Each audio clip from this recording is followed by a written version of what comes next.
slugs. Ah, yes, the adorable, slimy, shell-less terrestrial gastropod mollusks. While oftentimes considered the bane of a gardener's existence, these gelatinous, blue-blooded, single-lunged, single-footed, fine, gentle people also happen to be considered a true delicacy of the reptilian, amphibian, insect, mammalian, and avian kingdoms. Everything's food for something, but as you'll soon learn, not everything is food for everyone. Hang on.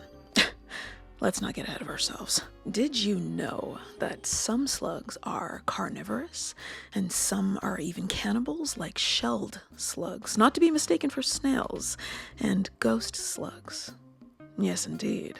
But generally, slugs are non-selective, undiscerning, voracious eaters, blessed with 2,000 to 8,000 tiny teeth, outfitted on a ribbon-like structure which they use to scour and grind food away with, similar to what a cheese grater might do.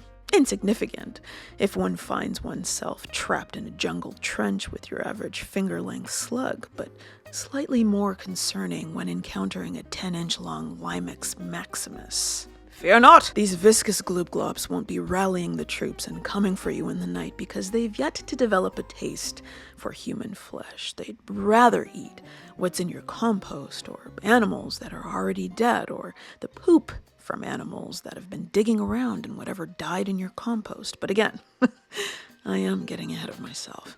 Slugs, they're everywhere. From Slug magazine to bands called Slug and songs called Slug. There's a Marvel villain named Slug, horror and comedy films. Even the legendary Junji Ito couldn't resist the mucosal charms of the gastropod with his story, Slug Girl, and the horror of being different. Unsurprisingly, due to their pop culture celebrity, they've even found their way into the meme world, legends that they are. But they may not be quite as unassuming as they look.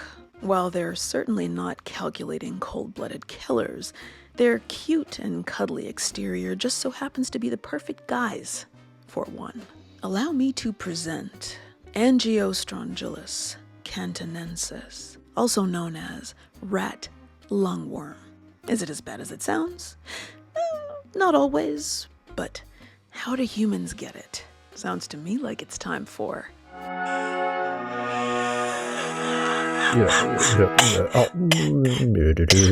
Buckle up, it's about to get weird. Rat lungworm was first described by a Chinese parasitologist in 1935 after examining rat specimens, and the nematode itself was identified in the cerebral spinal fluid of a human patient with meningitis in Taiwan in 1944. It was noted then that raw food eaten by the patient may have been contaminated by rats, specifically rat feces. Now, this worm isn't just any old worm. It's a parasitic worm. Would you like to hear a song? I got a song, I'ma sing it. If you know it, feel free.